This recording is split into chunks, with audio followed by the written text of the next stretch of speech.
7th, okay. Okay, it is Tuesday, January 7th, 2025, 5:30 p.m. You are at a City of Wausau Economic Development meeting, and we'll go ahead, since there is a quorum present, we'll call it to order. So first thing on the agenda is public comment, up to 3 minutes per person. Is there any public comment today? No one. Okay. So we'll move on to number 2, and that is the approval of minutes from the December 3rd, 2024 meeting.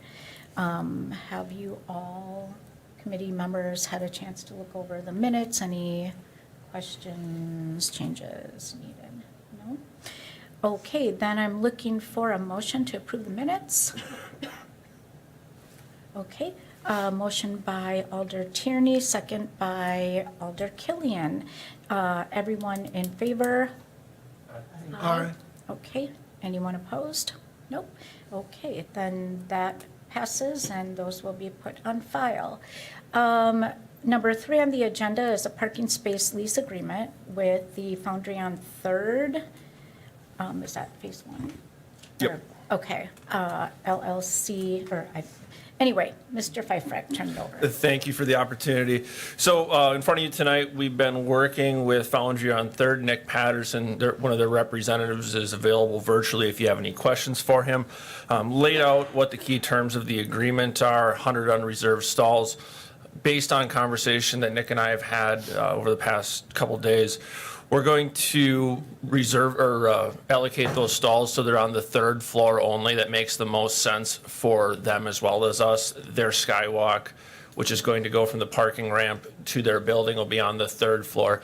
And that will also ensure that the 1st and 2nd floor, the most likely floors that the public or people using the Children's Imaginarium would utilize, those spaces will be available for them. The Foundry would be paying for all 100 stalls on a monthly basis. Rate would be consistent with the city's standard rate, less a 20% discount. Lease would start on December 1st, 2025 and last for 20 years or until the parking facility is terminated. So with that, I'll open it up to any questions, committee discussion. Like I said, Nick is available to answer questions as well. Sorry about that. Alder Killian. Thank you, Madam Chair. I had several questions about the lease, and I did address them with our city attorney today. And as soon as I finish what I have to say, I'd like our city attorney, Ms. Jacobson, to come to the podium and review those with everyone. First of all, regarding the 20% discount, I understand that we're hoping that this project will add a tremendous amount to our downtown, but I also feel that anybody who rents a space from the city is adding a tremendous amount to our downtown and to our revenue. So I can't support a 20% discount. This is a $45 million project, and they're getting about $10.5 million in tax subsidies. I know it's reverse TIF, but they're still tax subsidies. So I cannot support the 20% discount. And at this time, I'd like to ask Ms. Jacobson to come and explain some of the modifications that there will be to the lease.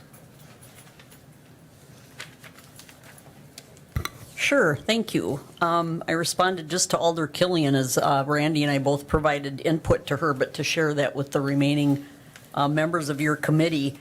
If you're looking at the agreement in your packet, Randy addressed number 1, where they will locate the 100 unreserved permit spaces all on the 3rd floor, because the skywalk will connect to their building, will connect the building to the parking facility, and so that would be the logical place for them to go.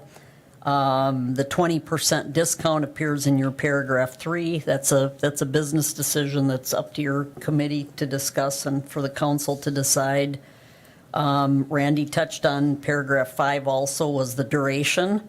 Alder Killian expressed some concern about the required length of notice the city must give the Foundry if we cease using the parking facility or we terminate parking operations there, we have to give at least 24 months' notice. I don't know how that amount was arrived at, or if the powers that be that operate the facility think that that's reasonable to make the city continue to maintain it for 2 years while we wait for that notice to expire. So I'm not sure if that can be shortened or not.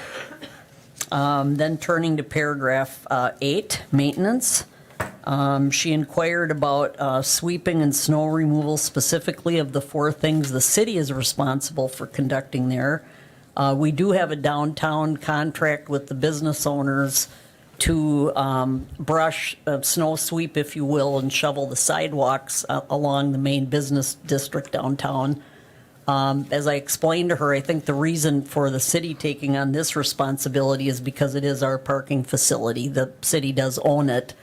Of course, we put the sidewalks down too, but by statute, the owners that abut the sidewalks are responsible for maintaining and clearing those. And so in exchange for us charging them a fee, we're willing to do that for them so we can make sure they're cleared right away, limiting liability, and that it's all done consistently at one time. So I'm okay with those 4. Number 10, paragraph 10 regarding damaged property. She asked about, well, kind of got into an insurance question, because here we hold Foundry responsible for its guests or agents' actions that may cause damage to parking facility equipment, in addition to any liability the Foundry may have. And this paragraph, the purpose of this one is to allow the city to terminate the agreement if the Foundry does not pay for the damages the city invoices them for. So the reason for that paragraph was a little different, but because we are potentially imposing some liability on the developer, I did contact our insurance company, and Alder Killian discussed the example of perhaps a car starting on fire in our facility that could do a lot of damage. They mentioned maybe, a member of the developer or something, like backing into a car or, backing into the wall of our parking facility. I mean, anything could happen. Therefore, I'm going to add some our standard insurance clauses in here, which we do have in 2 other lease agreements, one with the agreement for the lease of the parking lot at 3rd and Grant Streets, and the one we recently did for Curly Kale, where Downtown Grocery actually owns the lot and we lease it from them. We each carry different types of insurance. So we carry public liability insurance and they insure their own interests separately. So I will be adding, if you recommend approval of this tonight, appropriate insurance language for this to go to council, and naming the city as an additional insured, of course, and giving us a certificate so that we've got that on file for any potential damages. Then she talked about the force majeure clause, which is in paragraph 12. And again, I think the purpose of that is to provide the city the right to terminate the lease if part of it or all of it's destroyed or damaged by, it does say fire or other calamity. So any type of fire, regardless of the cause or whose fault it is or who anyone could go after and collect from, would be a calamity. Acts of God, or other causes outside of the control of the parties to the agreement, the Foundry and the city, then the city can terminate it. And we want to be able to do that. I mean, if it were flooded or burned or whatever happens to it, we have to be able to close it for safety reasons. So that paragraph, we talked about striking the word fire out of there, but I don't think we can do that. The purpose of this paragraph is different. It's to allow us the ability. It doesn't mean they wouldn't still be responsible for any damage determined to be caused by their guests or tenants. It just allows us to terminate this parking agreement if we no longer have a full facility for their use. Then paragraph 14, right to remove. This is somewhat akin to trespass, but it allows the city to expel people who aren't being compliant, let's say. But the language that's used says that we can remove or expel someone who's engaging or conducting him or herself in a manner that's disruptive, abusive, or offensive to other patrons. I think that's somewhat subjective language, and we can do better than that. I think we'll clarify that to say, they're conducting themselves in a manner which violates city ordinances. Whether or not they're issued a citation, if they have probable cause to believe that they could issue a citation, then I think it's fair game to say, either issue a citation or say we're expelling you for violating this ordinance, because it's more objective than subjective, and then we follow due process and put people on notice of what we won't tolerate. Not finally, but close to the end, paragraph 15 regarding assignment. She asked whether I was comfortable allowing Foundry to assign up to 50 of the 100 parking spaces we're giving them in this agreement to one of its affiliates for their Phase 2 development. And while I don't know any details about their Phase 2 development, I'm comfortable with that, because if this agreement's approved, you're giving them 100 unreserved parking spaces anyway. I don't have any they're not asking for an additional 50. They're just asking for half of those to be maybe transferred or assigned to a legal affiliate of theirs. They may create another LLC or another entity. So I don't have a problem with them assigning those parking spaces. And then down to the last two on the back, paragraph 20, notices, putting her real estate hat on. We were talking about serving people notices under contracts and agreements, and she was talking about actual receipt. And I said, I think as long as we give notice, usually I check the registered agent name and address on the Department of Financial Institution website, and that's to whom I send the notices. So I checked that, and that's actually not the developer, it's another LLC. So then I went to look up that other LLC, and it wasn't listed on the DFI website anymore. So that we don't label it with the name of an LLC that might get rerouted or not accepted when it gets to the address that's listed in at the beginning, the first paragraph of the agreement. I'm just going to tweak the notice provision to say, it shall be effective, any notice under this agreement given by certified mail, overnight mail, or by personal delivery will be effective upon receipt by, the registered agent of the party on the front, or by them, that LLC. And then all you need is somebody at that address that's over the age of 14 to sign for it, and that's presumed received. We'll get the certified card back, or we can get an affidavit of personal delivery. So I'm not worried about that. And then finally, number 10, she asked about electric charging stations for electric vehicles. And I think Randy answered by saying we don't have any in the ramp now, and we didn't plan in the near future to put those in, but this is a potential 20-year lease, and that's certainly the wave of the future, our electric vehicles. The ones I've seen require the person using the charging station to pay for it by debit card or credit card or whatever. I don't know if we have others in the city. I just haven't been paying attention to that issue, or how they were installed or how they're paid for it. Randy can add to that if he wants to, but that concludes my review. Thank you. Thank you. Does anyone, or did you want to speak next, or does anyone else have nothing. questions? Should we have? I just wanted to say, first of all, thank you for all the time and energy you put into answering my many questions. I still have a concern about the 24 months extension, so I would like to see that discussed a little bit further, but I think I did forget to ask, isn't there somewhere in this lease that it says if we have to give them notice that the ramp isn't functional, we have to provide an addition, provide those 100 spaces Elsewhere? to them so they're not inconvenienced? Does the city have the ability to provide 100 spaces elsewhere? I mean, we have parking available in J.C. Penney ramp currently, but, looking into the future in 15, 20 years in the future, I can't tell you what that's going to be. So is that it says we'll do that. How do we know we can do that? I think you're talking about paragraph 13. It says the city reserves the right to close the parking facility for repairs and maintenance. And when we do that, We have to provide them as much advance notice as possible, and we will provide them alternate parking during the closure period, however long that is, for maintenance and repair. Would we have the ability to provide those spaces if we, Well, I mean, we have other ramps around the city, whether if it was Jefferson or J.C. Penney. I don't know what the status of those will be at that point in time, but I feel like we could make something work for them based on our current reserved parking spaces. okay, well, I just wanted to make sure the city wasn't agreeing to something that they couldn't stand by. Thank you. Alder Tierney?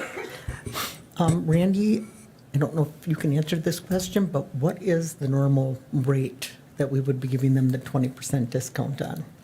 Marianne is at 28? Yes.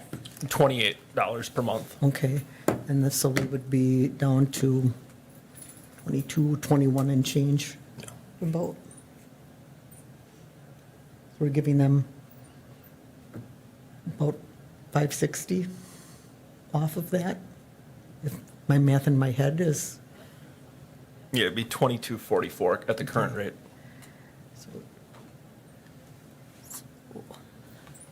Yeah, I mean, when you look at the course of all that together over, say, a 12-month period of all those spots, it's a little pocket change. I agree. I don't really see the reason for giving them the 20% discount. We're giving them, the parking to rent so that they can give it to their tenants. I don't know if they're going to charge their tenants for it or not, and I don't know what they would charge their tenants, so they might be making a profit on it. Who knows? And I think that we need to lower that 24 months as well. That just seems like an incredibly long time. I could even see 12 months, but 24 seems like an incredibly long time. It's just my 2 cents. Thank you. Yep. Thank you. Marianne? Sure. I was just going to add a comment regarding the discount. So, that ramp has, is it 900 stalls in it? Yeah. Yes. And, in the entire 30 years of its existence, it has always been underutilized, even when, the mall was kind of at the heyday, because that third level, we currently discount in the Jefferson ramp. If you park in the Jefferson ramp, the full rate is $38, but because the level 5 was so underutilized, we currently only charge $15 for that level, and actually we only charge $5 for level 6. So because this would be on an underutilized level, there could, I think there is justification, and it would follow past practice on kind of supply and demand pricing. The other thing is, we typically, most users of our ramp are committing to a 1 year or a 1 month payment. So we today, if we have someone who is interested in buying a permit for 1 month, it's $28 there, it will be $38 in the Jefferson ramp. But if they pay for an entire year, they get a 1 month discount. So they're only paying for 11 months instead of 12 months. Again, when you look at the record keeping and the fact that we then know we have committed parking, we are applying a discount because of the convenience of billing and the actual commitment to park longer term. So I definitely think that we have examples in place today that show we are giving discounts for long-term parking commitments and matching supply and demand. I mean, that's really why the Sears ramp right now is 28 and all the other ramps are 38, because there's no one parking in the Sears ramp. So it's very underutilized. And we had offered, the county at one time had come to us and talked about discounted pricing, and we had discussions with them about, would you commit to long-term parking? And they were not willing to. They obviously know about the annual billing versus the monthly billing and prefer to pay monthly. So, we have had discussions regarding those long-term commitments and the annual versus monthly. And it is in our revenue schedule that Finance and Council adopts that 1-month discount for an annual payment versus monthly. Thank you, Director. Oh, sorry. Mary Ann, I appreciate the fact that that's what we've done in the past, but you know, we've had multiple committee meetings and council meetings about increasing city revenue, and how are we For going to sure. do that? And if we don't start changing some of our practices, we're going to keep on doing what we've always done. And it's my gut feeling that because they're building a skywalk over there, that we're going to have a commitment for long-term parking. So I don't think that has to be a concern for us. I think that will happen. Okay. So, thank you. Go ahead, Alder Tierney. Thank you. Thank you. Well, by the way. Mary Ann, my thing too is the 20% discount is giving them more than 1 month off. Oh, for sure. Much- I recognize that. Right, so, I mean, I think that we've been very good to the Foundry. I mean, we waited and waited and waited and waited for them to get started on this, much longer than when I was not on this committee. I thought we should have pulled in the towel, as well as a great majority of the public out there. So we have been good to them. As Terry said, Alder Killian, they are getting a nice discount. They really, this is their option for parking. They're not going to say, okay, well, we're going to go over by McDonald's and see what they can give us. And again, I think we have to change some of our practices so we can get some more money, and it's not by tax levy all the time. My thoughts. So I have a comment on this. I just did a very deep dive into the tax increases. I had lots of residents contacting me about that. And one of the things I learned through that is, or that was really emphasized, is that we really need a lot of commercial property. We need an addition of a lot of commercial property in this city, because we need that additional tax base. And so I guess, I'm thinking, like, with costs of everything, since I was on the Economic Development Committee last term too, and I know that, like, when I started on that, I was amazed at what the costs are. And from having served on this, like, one thing I've learned is that it's, people can say, okay, we're giving away the city, but it's pretty impossible to get economic development without some give. That's just the way it is right now. And so my concern is, if we have an empty, virtually empty parking ramps, and they're going to commit to 20 years, I guess my own personal feeling is a 20% discount on 100 spots for 20 years, when we're really hurting for retail. I talked with the assessor. I really did a deep dive into a lot, and we really need that tax base. So I guess from that standpoint, I would be okay with that. Alder Hinkie. Thank you. Randy, are we under the gun with this? Is this something we need to approve tonight and get through council? I mean, there's no timeliness on this. The agreement is set to take effect on December of 2025, so Okay. we're not under the gun by any means. I just heard a lot of edits and maybe changes that are possible. I'm wondering if we could put this off a month and bring it back next month with all the changes that Ann Jacobson mentioned, and then lower that 20% to 10%, or talk with the developer and see if there's any gain we can get there. Yeah, staff can take whatever direction the committee has, and if you'd like us to bring it back in February, we're happy to do so.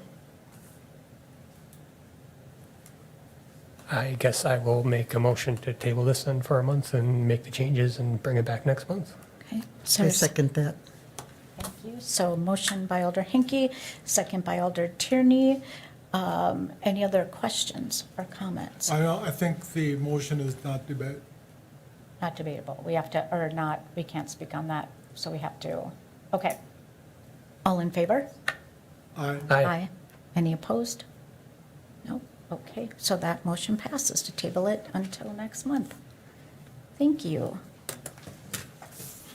So next on the agenda is a review of bids for the single-family infill housing for 1019 West Bridge Street. And that is Community Development Manager Strauss. Yeah, I'll just kind of start the discussion as we've been gone through this at the staff level through our review process. Just want to remind you what we have on the agenda tonight, and that we need to stick to the review of the single bid for the infill housing at 1019 West Bridge Street. If we want to have a larger discussion on infill housing, we're happy to do that. But for the purposes of our agenda and open meetings, let's ensure that we keep our conversation to this specific item. Go ahead, Tammy. Thank you. So in your packet, you have the bid that we received. Unfortunately, we only received one bid. However, we're ecstatic that we received one bid. As you know, this was our fourth time that we put it out after talking with contractors, retweaking it, trying to get some interest. Even the mayor going to make personal phone calls saying, please take this request seriously. So we did get a local contractor that submitted a proposal. Are we thrilled with the price? No. Did we expect anything different? Not really, unfortunately. We checked with other, stick builds. We talked with Habitat, how much their houses have been costing.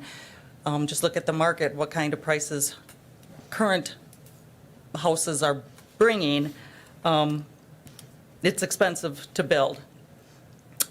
And with this particular program type that we requested, there's some benefits for it, and I tried to lay it out as best as I could in the memo, so I don't want to read it to you because obviously you've done that already. I love to take your questions. Obviously, with the ARPA funds, that's what the role for these funds were affordable housing, to provide that gap of what is it going to cost us to build versus affordability, and trying to play that gap to the best of our ability, not to lose too much money, but it's difficult. And we're not thrilled, but I don't know what the alternative is. We would love to get one taken care of to see if maybe we can get other contractors excited about, hey, we've got other lots out there, let's see what we can do. And maybe once, especially when Thomas Street is ready, if we're able to do several at a time, we might get a better deal. As laid out in the memo, with doing this type of home, we have the advantage of an additional federal funding source, which is the Community Development Block Grant funds, because we can use those funds to acquire the home, the package house, where CDBG you cannot use for new construction. So by utilizing the modular homes, we can purchase the house and then keep the ARPA and all of the other sources of funds stretched out a little bit farther. Not saying we have to do it that way, but it was one that was a little more desirable as far as cost. So I'm going to open it up to questions. Yeah. You both had your, right? Alder Tierney and Alder Killian. Thank you, Madam Chair. The question that I have in looking at this bid is, do we have to do a basement? Couldn't it be on a concrete slab and save some money? Yes, it could.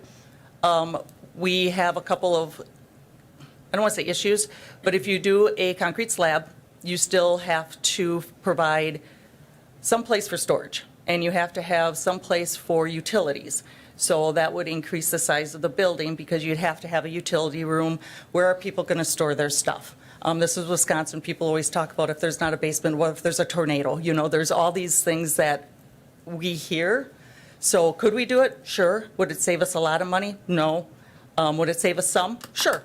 Does Habitat for Humanity do a basement? Yes. They do? Yes. Okay, I guess, yep, I understand a utility room, but you've got a two-car garage in there too. So, I mean. And we talked about that too. That's some storage right there. Well. Because you've got a two-bedroom, so, there may be two cars, there may not be, so. And you're right. The two-car thing was something that we played with too, and I know with Habitat, they build one-car garages, and we hear complaints that they should build two because there's cars all over the place. I think no matter what you do, it's not going to be perfect. With our public housing units, we have no basements in there, and they're great units, and I'm not discounting them or saying anything negative about them, but they don't have a lot of storage. So you find things being stored outside, bins outside that you don't want. So yes, I'm not saying what you're thinking is wrong by any means. I guess if you're buying a house for $140,000, you do have to expect that there is not going to be, that this is pretty nice for $140,000, and I realize it's to, help the, for low-cost housing, but I also think that there might be a few gives, which I know a basement is very expensive to put in a home. I know that firsthand, so. No, I'm not arguing. And I do understand if you don't have a basement, there's some storage issues, but you can also get a nice shed, which is what we did at our cottage up north for many years. So, it's just my opinion. There's a lot of thought processes in this one. Before we go over to Alder Killian, I'm just going to go to Mr. Pfeiffer. Thank you, Chair. And Tammy, correct me if I step out of bounds on this at all, but one of the things that we had talked about too, because I had some concerns about, where's the potential for cost savings on something like this? And just with the process that we undertook and the request for bids, we're kind of beholden to the bid that they provide at this point. If we were to accept the bid, it provides us with an opportunity to look at a potential change order to see exactly some of those questions that you asked. So what if we go with a crawl space instead of a basement? What's the savings there? What if we go from a one-car garage or from a two-car to a one-car garage? What's the savings there? And trying to see if there's an area where there's significant savings that doesn't reduce the value or the usability and the long-term value of this house. That's something I think we would look to do if it were approved and go back to the builder just to see if there's any potential cost savings. I would love to see the overall price of this get down to around that $300,000 range. I think that allows us to utilize these federal funds. And keep in mind that what we're talking about utilizing here is not the money that gets collected from your tax bills. This is money that comes to the city from different sources through the federal, and it's really meant to be utilized by this. Now, when I first saw the price come in, it's a bit of a sticker shock. But I think the more that I've thought about it in the funding sources that we're looking at utilizing that are meant for affordable housing, instead of us sitting on these funds and continuing to stay on the sidelines, I think this is an opportunity that we have to evaluate whether this is a time to take advantage and if this can be a successful program that we can replicate in the future. Thank you. Alder Killian. First of all, Tammy, I know the amount of energy you have put into trying to get a bid for these infill lots, so thank you. My first thought when I saw this too was that it was excessively high for, maybe not for them, but for the city. I mean, to spend $350,000 and have the sale price be half of that, it doesn't feel like a good city policy to continue to do that even You're once. absolutely I mean, and from a real estate perspective, we talk about a basement versus a slab. I think when we're building these homes and we want people to purchase them, we have to think too, what is more saleable? Are people going to want to buy a house that doesn't have a basement? Are people going to want to buy a house that doesn't have adequate parking in their garage?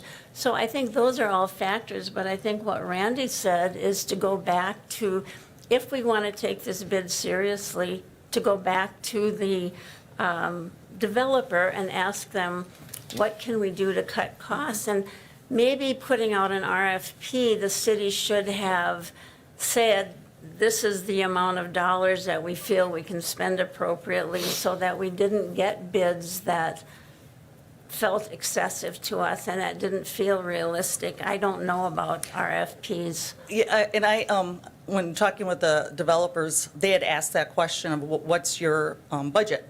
And I said, honestly, I don't know what it would cost at this point. We've stick-built things in the past, and As my memo mentioned, the last time we did was 2017, and it cost us $212,000 to build at that point, and that was stick build.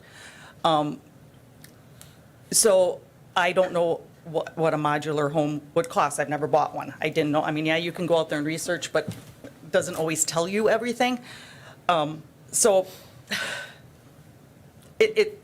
sticker shock is bad. I said to them, I need you to tell me what is it going to cost, because I have no idea. We don't have an idea. We've never done this before. And get us a baseline so that we can start figuring this out. What would it cost? Can we do this in the future? Can we not do this in the future? Help us understand this, because we're not experts in this field. So that's where it came, how it came.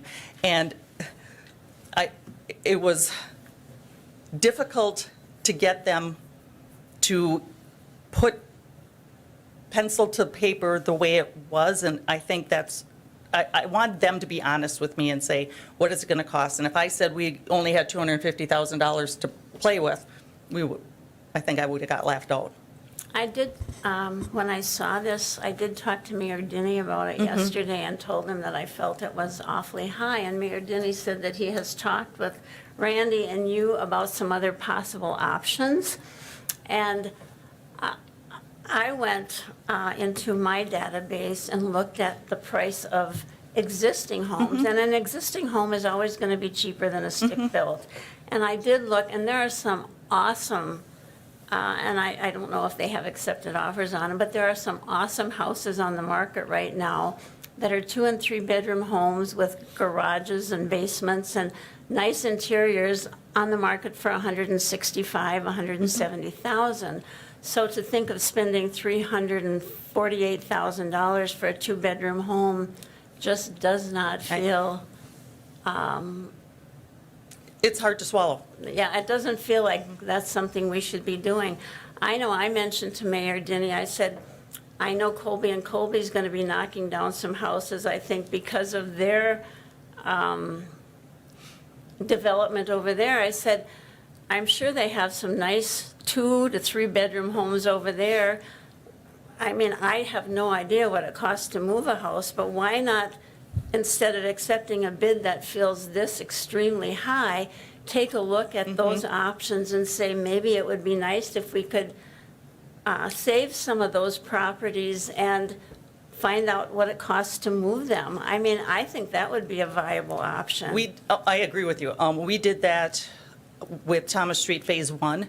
There was a house, and I can't remember which corner it was, but we were able to move that onto a vacant lot we had on South 9th Ave, so it was only a couple of blocks away.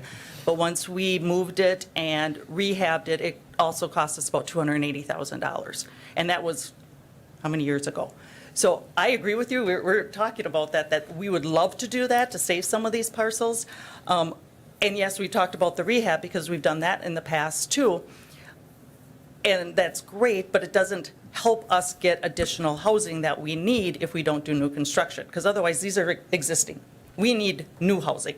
So how do we get the new housing to increase the opportunities versus buying what's already there? And maybe what's already there, any citizen can buy it already, let them do it, let us do the hard work, because we have the federal funds that is specifically for this reason, where the normal citizen doesn't have the pockets, the federal funds that we have to increase the buildings.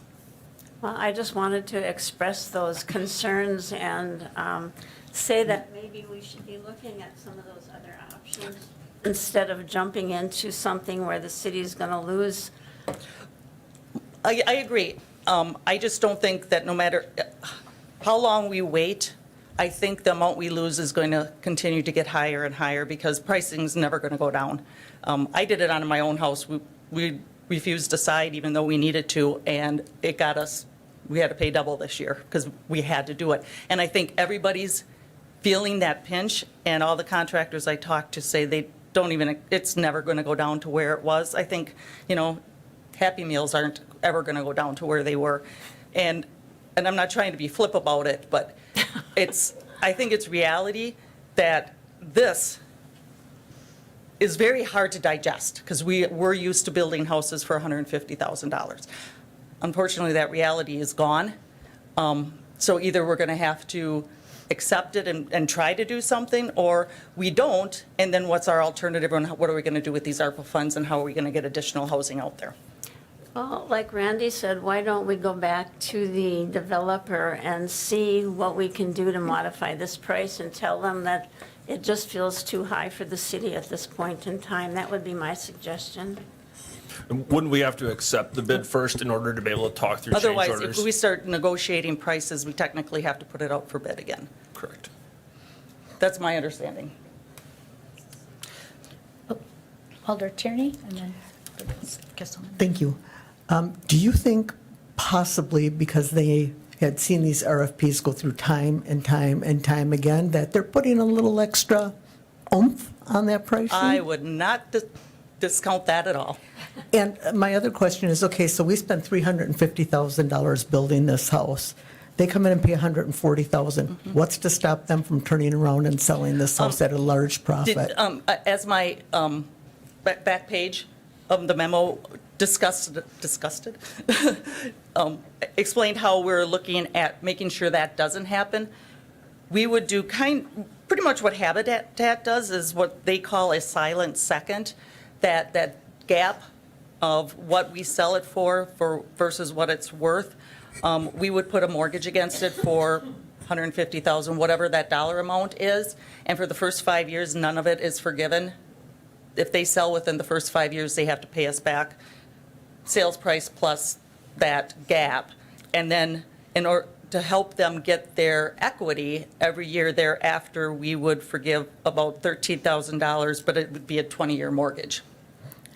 And have you said you had talked to Habitat for Yes. Humanity. How much did they say it costs for them to put up a home? This last home, Shannon, help me, what did they say, 260? Yeah, it was about 260. And that's with volunteer labor. Yeah, And- I'm just looking at this and it looks an awful lot like a Habitat for Humanity home. And then I'm going back to property taxes. Yes, Okay. that is a No, hard pill to I swallow, mean, too. I have a 4-bedroom, 3-bath home, and it's $370,000 with property taxes. My house is 8 years old.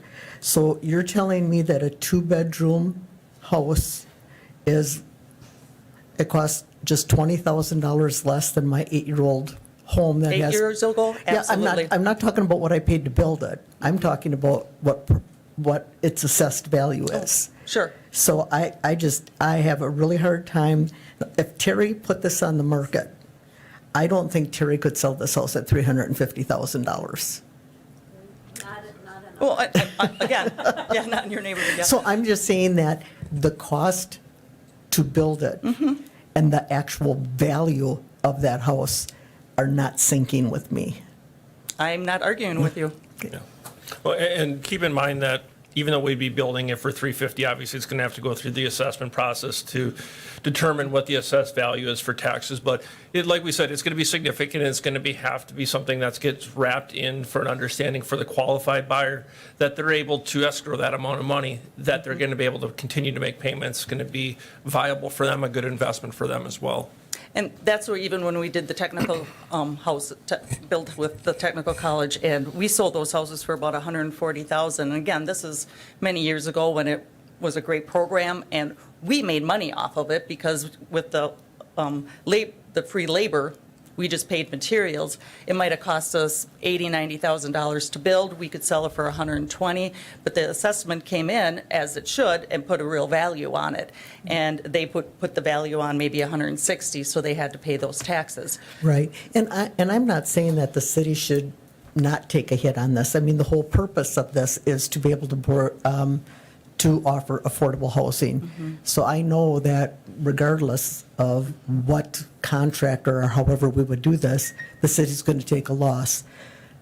A $200,000 loss is, It's hard to it's swallow. tough. I mean, 100,000 I could get behind, but I mean, 200,000 is insane, and I think we do have to look at ways that we can peel back the cost of that a little bit.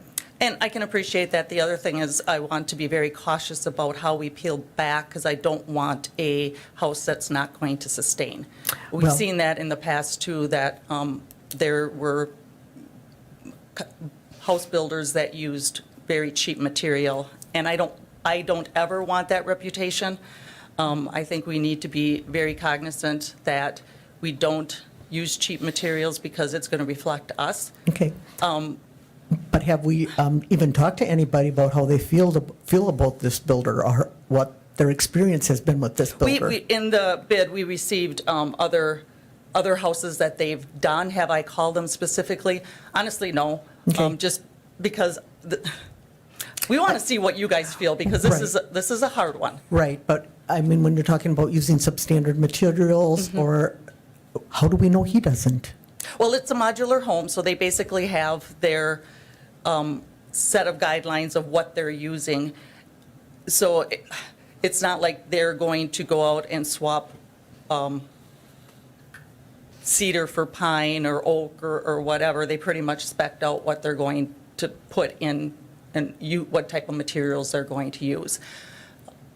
So we typically want to make sure it's what we call middle of the road. It's not the cheap stuff. It's definitely not the high stuff, but it's something that's going to last a long time, because we don't want the callbacks. We don't want our name in the paper that we built a substandard property. Is there a timeline on when he would have to have this done? In there, he put his timeline, and actually it looked pretty, I was impressed that he could have it done by the end of the summer, I believe. And if he doesn't? And that could be in the agreement. I think it needs to, because I have my doubts that that would be done by the end of summer. Because Well, it's I not just stick don't- build again. I know that. So that's, once they move it, it'll go very quickly. I understand that, but I have my doubts. Sure. Alder Gisselman, did you have questions? Yes, so does the money that we recoup, does that go back into this? That's the goal, yes. That we would create, as you call a pot of money, that once we get repaid the sales price, then we would use that for the next house, and then the next house, and then the next house. Because with regard to the three levels of funding, are those all, is that pretty much the ARPA funding, the total, that 120-something or another? Do we have, in other words, what other monies do we have left after this for other infill projects? Or is this pretty much it? Community development, we have several pots of money, if you want to call it. As you notice on my breakout here, the CDBG, we do receive on an annual basis, and we could allocate $150,000 a year if we wanted to continue down this path. If we decide we don't want to go down this path with a modular home, then CDBG is not even an option, because, again, they can't do new construction. WIDA and ARPA? WIDA, it was a program that we were able to take advantage of when we first started the tech build projects 20 years ago. And this is just money that when we actually made money off of the houses is still sitting there. So this would wipe that out. We wouldn't have that account anymore. Or what about the ARPA? ARPA, then ARPA, we had about $500,000 that was allocated in ARPA that went to the CDA, that then this amount would go towards building this house. That would be the gap, which would go away. And then the amount that we get repaid would go back in this pot, per se. And then we have about $500,000 in home funds that we can do for the next house. And then if you remember the TIF extension, we have about $500,000 for building new construction or affordable housing that it was deemed towards. So we'll have more ARPA funding levels, that WIDA funding is going away, and you'll have a little bit of community development funds. Correct. To get several of the houses going, and then once, unfortunately, if we sell the houses for $140,000, again, I'm making up numbers here, we'd get back 140 or 135 minus expenses, and then that amount will go towards the next house. So it's less ARPA or less home or less CDBG or whatever. So how do we come to a selling price? I mean, because the sort of fitting into is that as an assessor, a real estate issue, or?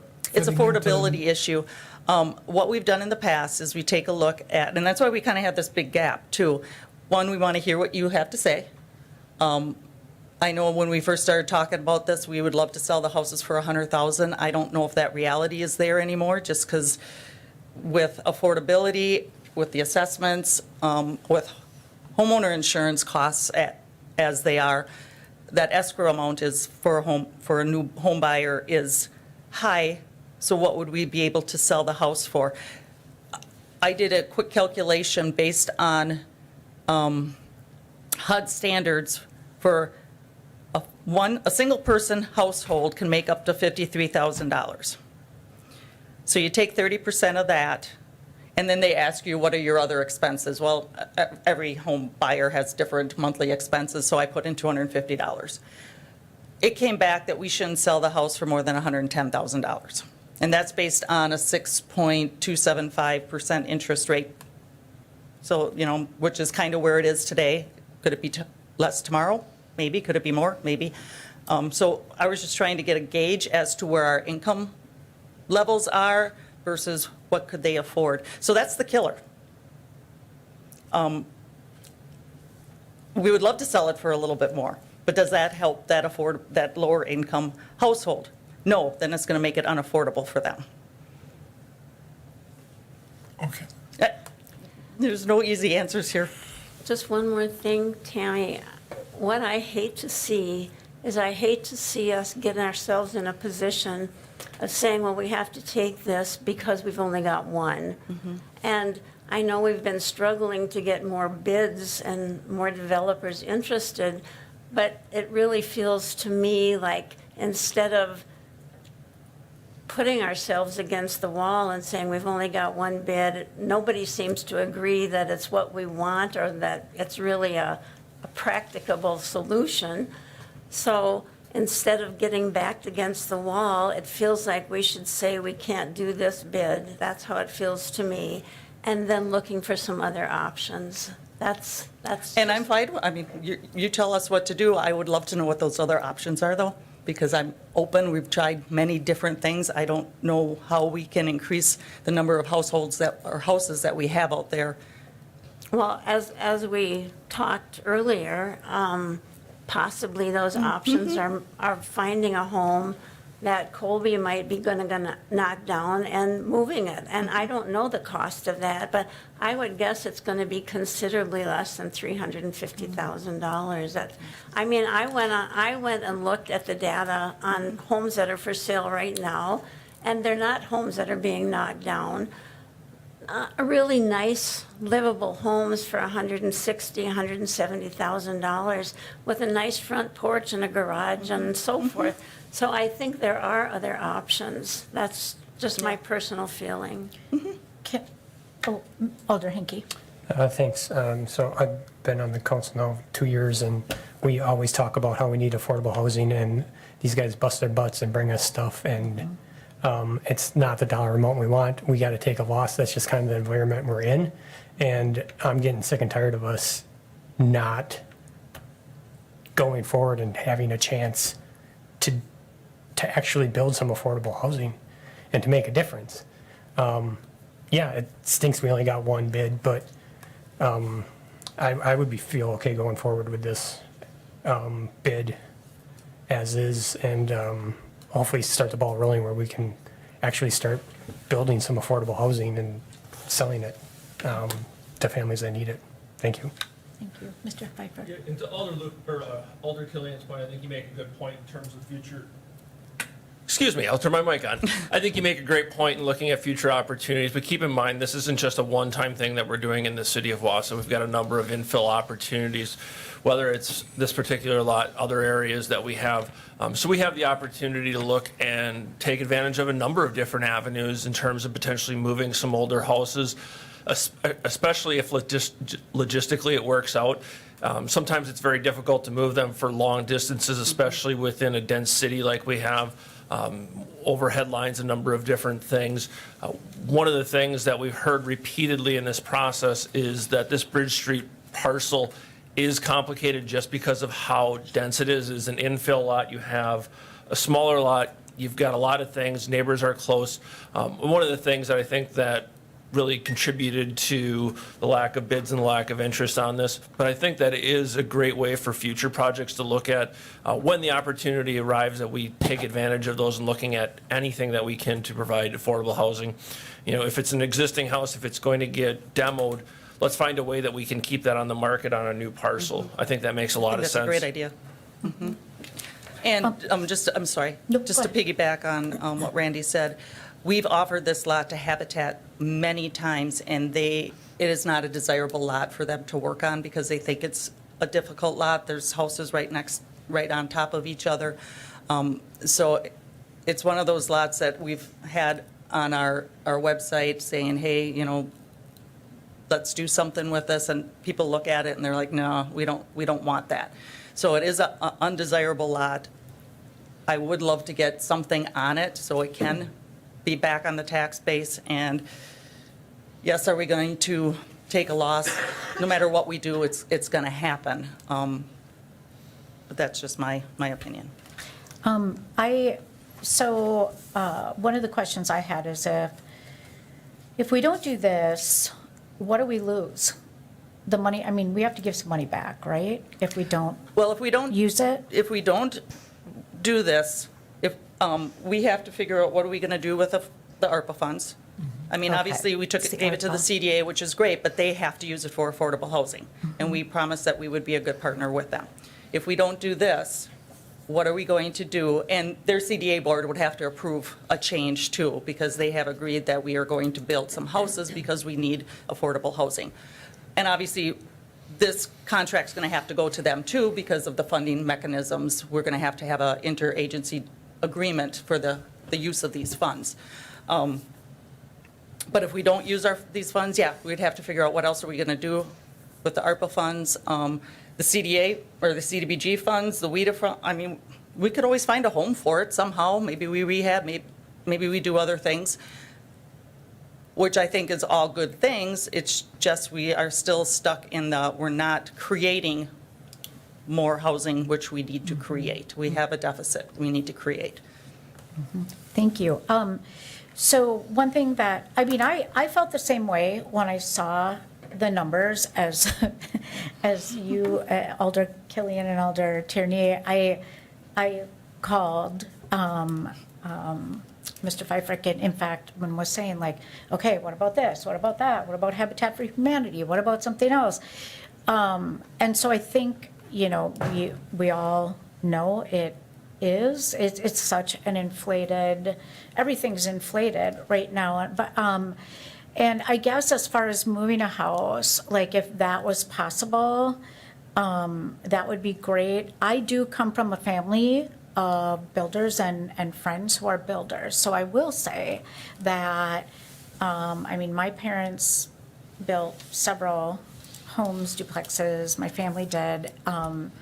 And, you know, one thing that my dad always said is you build a new house, everything's brand new. Like when you rehab a house, there are always extra expenses. So it ends up being, you know, older houses always end up costing. So I guess, you know, the benefit of a new house is then you've got it, there's not the maintenance, at least hopefully for a long time. So, you know, we might think it might be cheaper, and maybe it is in some cases to move a home, but it's just a lot of times not necessarily. So, and I guess I agree with, you know, I feel like Alder Henke in that we need housing so bad. We need homes. And so if we have the money, I agree with you too, Alder Killian, about let's not set that precedent. But at the same time, we've got to do something. We have to do something. And so I would like to see, I would be in favor of moving this just because we keep running into the same thing. And maybe if we, you know, we move forward with this one and then look at other options for the others. It doesn't mean everyone has to be that way, but we've had how many, you know, we've tried this how many times and have had nothing yet. So In a perfect world, we would have received bids in the first time we did this back in April. We'd have a house. Alder Killian? Yeah, I just have, Tammy, and I can't help but have my real estate cap come into this head when I hear you. You talk repeatedly about what an undesirable lot it is. We want to sell this property, and if it's an undesirable lot and, To build on. Undesirable to build on, not to be living on, to build on. and it's undesirable because, Building between two houses, as this contractor said, thank you, that triggered something. He said, it's a hard lot to build on because you're going to dig, whether it's a foundation or a slab or whatever, you have to remove dirt. There's no place to put that dirt on that site, so you're going to have to haul it off. And then once you have that foundation in, you have to haul it back in. So that's extra expense. And I said, well, maybe our DPW can help with that. And he said, well, maybe you can.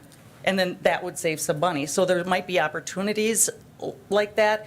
There's trees that need to be cut down. So for us to sell that lot to someone, then that's an extra expense for somebody else. So that's why I say it's undesirable, is that the lot has some difficulties, not that people wouldn't want to live there. So I'm sorry if I made that I just wanted- assumption. Nope, yeah. that was a good question. Alder Cheney? Thank you. My one last thing is, before we jump on board with this contractor, we need to check him out and Oh, make sure. sure. I don't want to give this to somebody who might have a history of complaints filed against them, lawsuits because they weren't Absolutely. able to live up to whatever. And I really think we need to put an end date on there when he should have this done, even though it's modular. I've seen it time and time again where contractors promise a finishing date. And it never that happens? doesn't happen. Oh, yes. By a far cry. Totally agree with you. Thank you. Thank you. Alder Hinkie? So I guess what are we looking for? Just, We'd be looking for a motion to accept the bid and push it, and accept the bid from Brian Lutke and Associate, or Brian Lutke and Associates And- to pass on to council. and then move forward to like a development agreement or? It wouldn't necessarily be a development agreement. We But would be it- accepting his bid. We would be exercising contracts from that point. But if we do that, and you said there could still be changes made if we accept that? Correct. We would bring the changes. Change orders would come back to committee, I believe, right, Tammy? And that's where we'd have to, typically we Yeah. take them to Board of Public Works. Okay. Any change orders, and that, do we do when there's a decrease in price? I've never had, they bring them to Board of Public, okay. That's the typical, if there's like a street construction, reconstruction, or any type of public works project, it usually goes to Board of Public Works, because they can meet faster and keep moving projects along faster. But that doesn't mean we wouldn't come back to you and let you know what's happening. Yeah, I just don't understand why it would go to Public Works for a construction project. Well, it's a committee that approves construction. Board of Public Works actually had to open this bid because that's the process of how the city bids projects out. And it's usually for any projects that the city would be building, new streets, new sidewalks, and help me out. That's about it. Yeah. But see, I understand when it's street sidewalks, but a Any home. any construction with city funds, we were told that we have to bid it out and take it to Board of Public Works to open it. They didn't necessarily accept it, we're bringing it to you guys to accept. But the process is, and then typically when it's a change order, that it was taken to them. And what would happen if we move forward with this bid and we find out that this one might not be a good contract or do, Oh, we bring it back and, okay, I think we can do that due diligence between now and your council meeting Absolutely. next week. okay. Yeah, because I would really like that Yep. done. And I know enough contractors in the area. I've not heard negative things about Brian Lutke. I have. oh, have you? Okay. I think no matter what contractor you, I worked with a lot of contractors, and I can tell you one homeowner hates them, the next one loves them. I know of one that has a lawsuit against him, that's why I want it. Okay. Might need to talk later. Okay, so, I'll make the motion to move this forward and accept the bid from them and start the due diligence process before the council meeting. Okay, so motion by Alder Hinkie. Do we have a second? I'll second that, but I have a question. Okay, so second by Alder Gisselman, and we can go with the What question. what scares me is, as the inflation starts, I mean, this is just the beginning. I mean, if we're serious about low-income, affordable housing, I mean, this gap is pretty big. What's that gap going to be like next year? I mean, once we get the sense that there's going to be this gap, can we really, and maybe the next item on our agenda is a larger discussion with regard to housing, because can we, that's why I asked you the question before with regard to what kind of monies are we going to have this year with regard to Thomas Street? I mean, are we going to, where are we going to be with regard to that, the whole process with regard to affordable housing into the future? It's a fair question. The gap here was quite large, and I fear that the gap is going to increase, and the available funding may start to decrease. So where are we with regard to affordable housing into the future? And I would like staff to, but that's the next item on the agenda, which I will bring up. But for the time being, I think I can see this, but I'm afraid of what, I just am afraid of the city's plans. We had good plans last year, the year before, with regard to affordable housing. Can we keep those, can we realistically keep those plans the way the situation is? And what's the alternative to that, if there is, for affordable housing on these lots?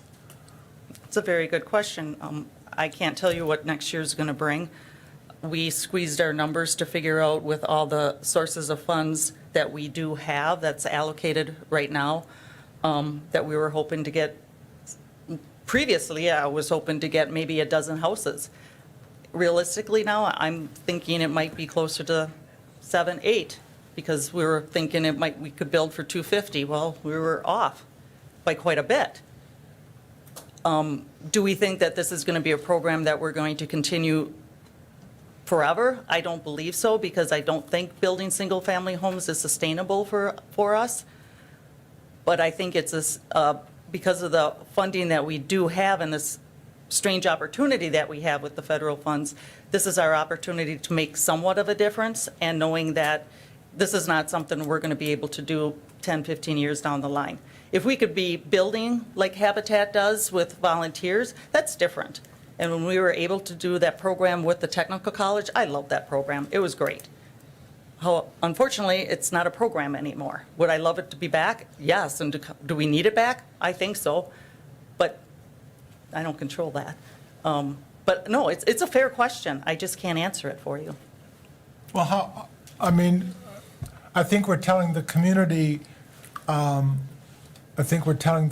something, and I don't know if we're making promises to the community or not with regard to this. Considering the funding and all, I reluctantly will support this, but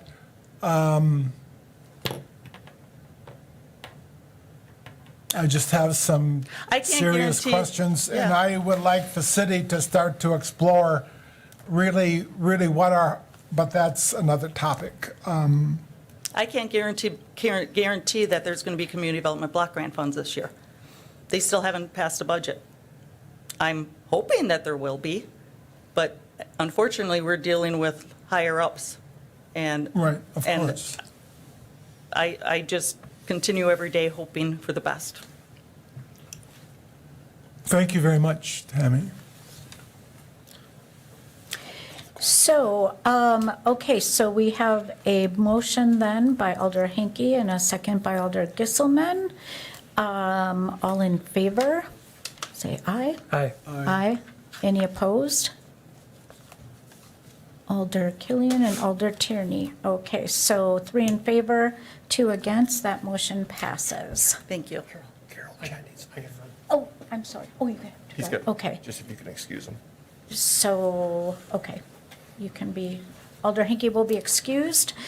So number 5 on the agenda then would be committee requests for future education or presentation. And I'm wondering with Alder Hinkie leaving if we want to have that discussion, if there is any, or if we want to table it until next time. Alder Gisselman. Yes, I'm going to carry on a little bit with regard to the last item on the agenda, because I think in my neighborhood and in my district and on the northeast side, I'm seeing a lot of empty houses that are just not being used at all. And I don't know what the housing stock of the city is. But I think that as we go into the large issues of affordable housing in the city,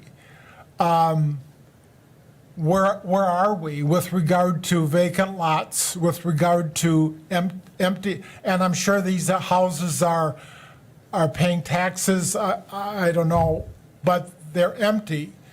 And I think empty houses in the long run create neighborhoods that start to seem to be run down. And I think that we have to really seriously look at the housing stock of this. And granted, my district is the northeast side. It's an older district, 1890 through 1920. So we have over 100-year houses, granted.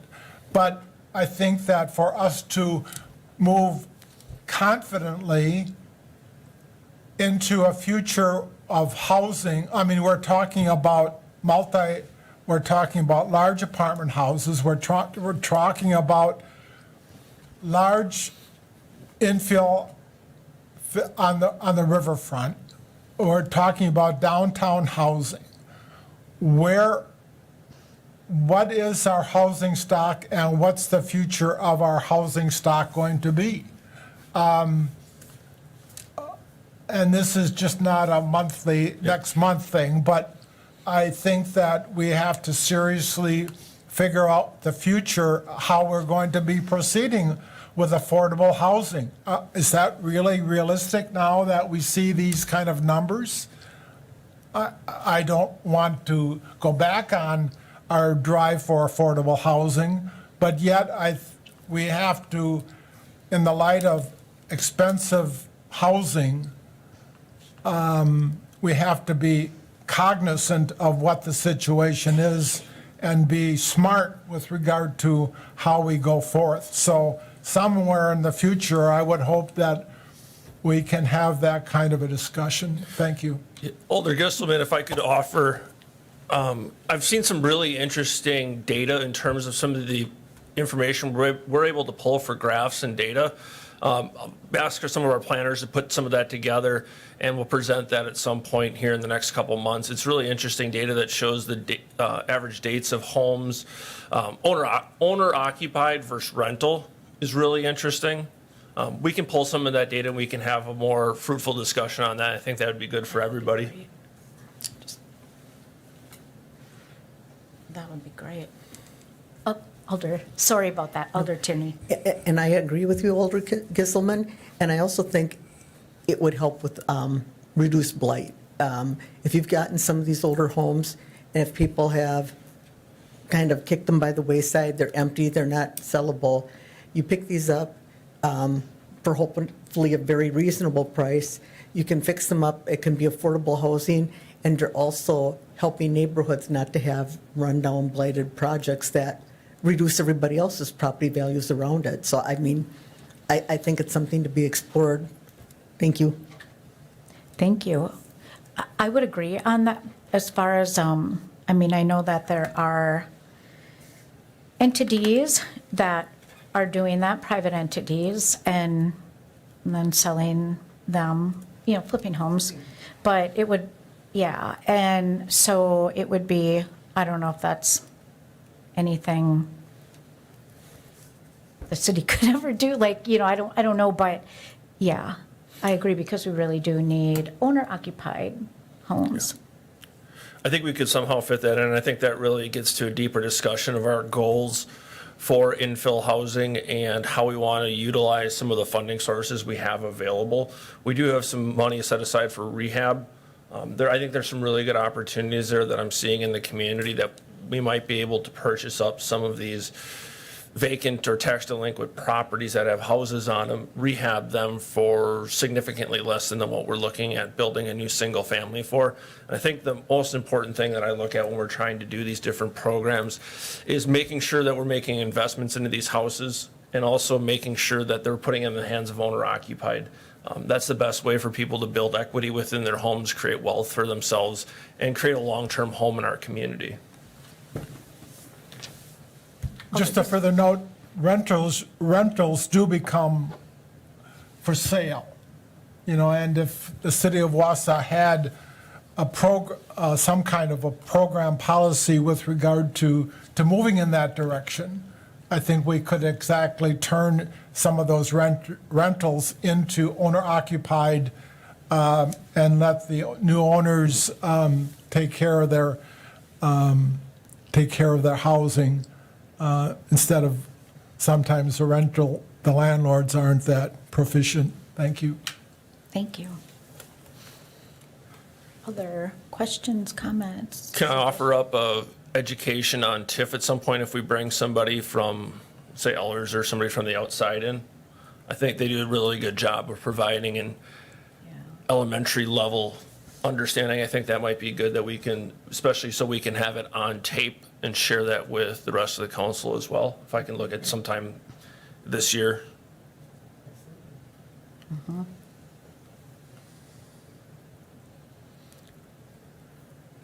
I would be interested in that. Yeah, me too. Any others? And throughout the year, if you have any ideas for things, please bring them up to me. Kind of, it always depends on the flow of our schedule, flow of our work, depending on, we don't want these meetings to go on for 3 hours, but when we have the opportunity, I'd like to be able to make it worth your time and provide some education as well to the committee as well as the community as a whole. Okay, well, if there are no other questions, comments, then number 6 on the agenda is a motion to adjourn. So looking for a motion to adjourn and a second. Okay, motion by Alder Gisselman, second by Alder Tierney. All in favor? Aye. Aye. Any opposed? No, thank you. Have a good evening, everyone. You also